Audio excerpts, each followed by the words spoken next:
கேரளாவில் திருமணமான பெண்ணை வீடு புகுந்து குத்தி கொலை செய்யப்பட்ட சம்பவம் அதிர்ச்சியை ஏற்படுத்தியுள்ளது. இன்ஸ்டாகிராம் மூலம் பழகியவர் கொலைபாதக செயலில் ஈடுபட்டதன் பகீர் பின்னணி என்ன? திருவனந்தபுரத்தில் கடற்கரை பகுதியை ஒட்டிய கடைனம் குளத்தைச் சேர்ந்த தம்பதி ராஜேஷ், அதிரா. இந்த தம்பதிக்கு 2 வயதில் குழந்தை ஒன்று உள்ளது. ராஜேஷ் தனது வீட்டின் அருகில் உள்ள பரணிக்காடு தேவி கோவிலில் அர்ச்சகராக பணியாற்றி வருகிறார். அவரின் மனைவி அதிரா குழந்தையை கவனித்துக் கொண்டு வீட்டில் இருந்து வந்துள்ளார். வீட்டில் தனியாக இருக்கும் அதிரா இன்ஸ்டாகிராம் உள்ளிட்ட சமூக வலைதளங்களில் மூழ்கியுள்ளார். இந்நிலையில் செவ்வாய்க்கிழமை அன்று ராஜேஷ் வழக்கம் போல காலை பூஜைக்காக கோயிலுக்கு சென்றுள்ளார். பின்னர் வீடு திரும்பிய போது அவரின் மனைவி கழுத்தில் கத்தி குத்துப்பட்டு சடலமாக கிடப்பதைக் கண்டு அதிர்ச்சி அடைந்துள்ளார்.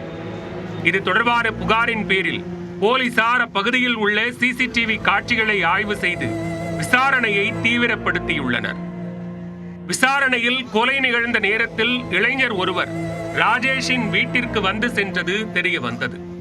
அவர் அதிராவின் ஸ்கூட்டரை எடுத்துக்கொண்டு ரயில் நிலையம் வரை சென்றதும் உறுதியானது. தொடர்ந்து மேற்கொண்ட விசாரணையில் அந்த நபர் கொல்லத்தைச் சேர்ந்த ஜான்சன் என்பது கண்டுபிடிக்கப்பட்டது.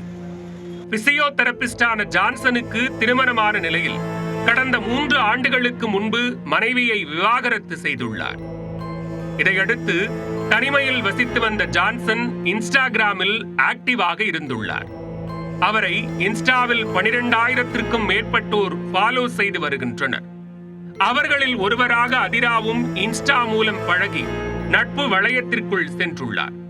இருவரும் நாள்தோறும் மணிக்கணக்கில் பேசிக்கொள்ளும் அளவிற்கு நட்பு நெருக்கமாகியுள்ளது. ஒரு கட்டத்தில் தன்னை திருமணம் செய்து கொள்ளும்படி அதிராவை ஜான்சன் நிர்பந்தித்துள்ளார். அதற்கு தான் திருமணமானவள் என்று கூறி அதிரா தட்டி கழித்துள்ளார்.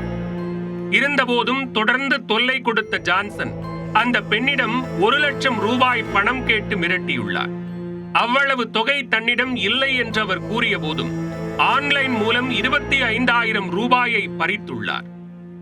இந்த நிலையில்தான் சம்பவத்தன்று ஆளில்லாத நேரத்தில் அதிராவின் வீட்டிற்கு வந்து ஜான்சன் மிரட்டியுள்ளார்.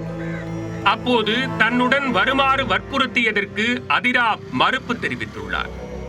இதனால் ஆத்திரத்தில் அவரை கத்தியால் குத்திவிட்டு ஜான்சன் தப்பியோடியது முதற்கட்ட விசாரணையில் தெரிய வந்துள்ளது. தலைமறைவாக உள்ள ஜான்சனை பிடிக்க கேரள போலீசார் தீவிர தேடுதல் வேட்டையில் இறங்கியுள்ளனர். திருமணமான பெண்ணுடன் இன்ஸ்டாகிராம் மூலம் பழகிய நண்பர் ஒருவர் வீடு புகுந்து அவரை கத்தியால் குத்தி கொலை செய்த சம்பவம் கேரளாவில் அதிர்ச்சியை ஏற்படுத்தியுள்ளது.